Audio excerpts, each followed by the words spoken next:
జిల్లాలో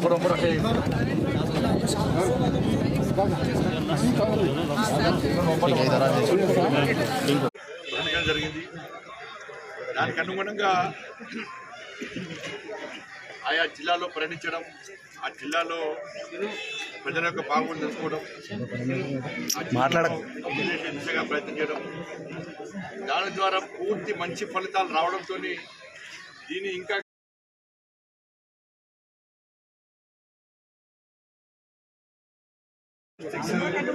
ఫ్లాగ్స్ అని చెప్పి ప్రభుత్వం గుర్తించడం జరిగింది.